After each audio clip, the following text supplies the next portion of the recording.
Hey everyone, Mark Montgomery, and we're looking at the prompts for the Common Application, and we're going to look at the second one, the lessons from failure, from obstacles.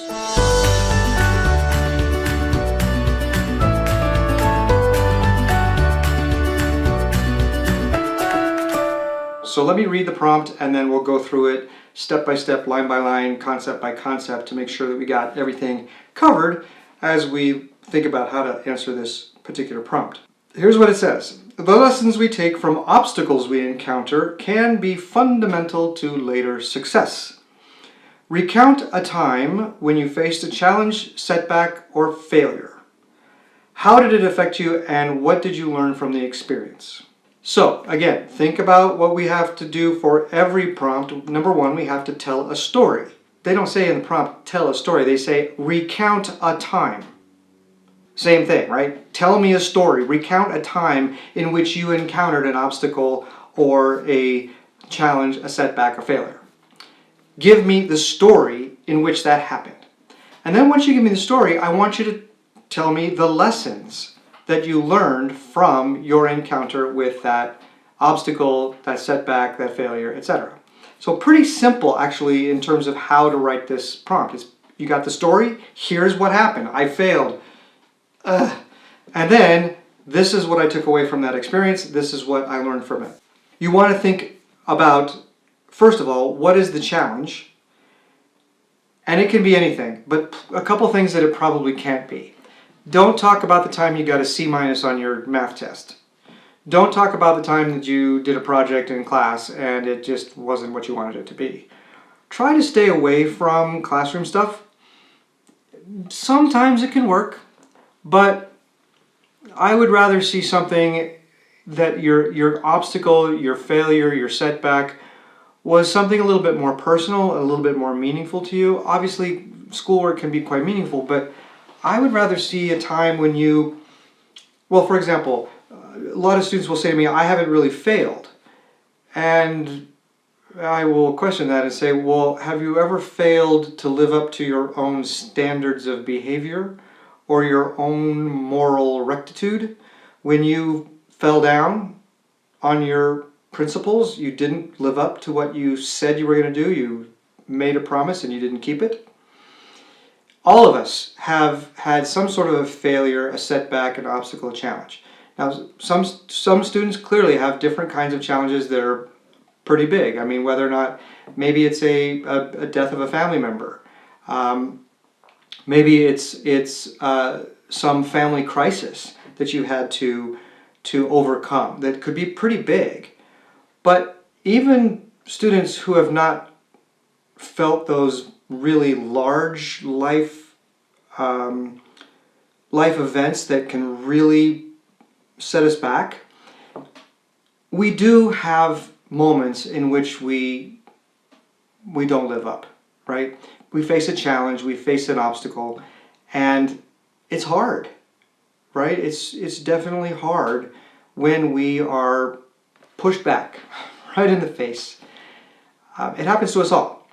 Why are they asking you to attack this prompt? Well, because as they say, it can be an indicator of future success. Because just like a video game, I sometimes talk about this, a video game, you know, you play a video game and you're trying to stay alive, right? Because you're being chased by demons or something and you want to keep away from it. You want to win all the goals and win all the coins or whatever it is. And you die because you fall off a cliff or you get eaten by something and you're drat. So you start over again, right? You start over and you get better every time because you learn where those pitfalls are, you learn how to survive them, you learn how to jump faster, higher, whatever you need to do. And that's really what this is all about. Life is kind of a video game sometimes. So you want to share those with people, and you want to share those especially on a college essay. So this could be a really, really great prompt. I want to give an example of one of these, a couple of examples actually, of students who wrote about obstacles or failures that really touched them that might not have been something that we might have observed. So one was a young woman who I asked her, well, tell me about a failure. And she thought for 2 seconds, she said, I forgot to send my great-grandfather, a birthday card. What? So what? You send him late. You can send him a late card. No. She was quite disappointed in herself that she had forgotten to send her great-grandfather a birthday card.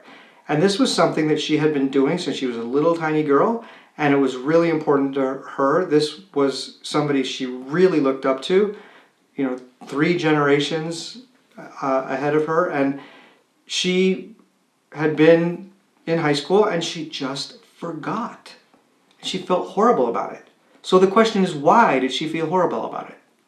She was able to explain why this was a very, very important aspect of her own connection with her family, and especially with this particular man. So, and why she felt this was important. He probably didn't care that much. I mean, he probably saw it and was like, oh, Rachel, she's just a little tardy, and I'm certain that he forgave her, but Rachel did not forgive herself. So why not? It was a great essay, and she was able to really speak from the heart about why this was important to her. Another student who wrote about failure was, again, a personal failure. And he was a member of the lacrosse team at his school, a white suburban lacrosse team. And there was one African American on his team. And this African American was subject to some taunting and some ribbing and joking that was led actually by the coach. It was horrible. And this young man felt terrible about it. Absolutely horrible. And there are a lot of reasons that he felt horrible about it. First, he just knew it was wrong, number one. But also, he has older siblings, some of whom are married. And one of his siblings had married an African American. And so he has what he really considers his family. There's a piece of his family that is African American. And it tore him up to come home every day after lacrosse practice and report to his parents that, it happened again, and this poor kid, and then finally the kid just left the team. But what was the failure? The failure for this young man was that he refused or never had the strength to stand up to his coach and to his fellow players. He didn't have the strength to do it.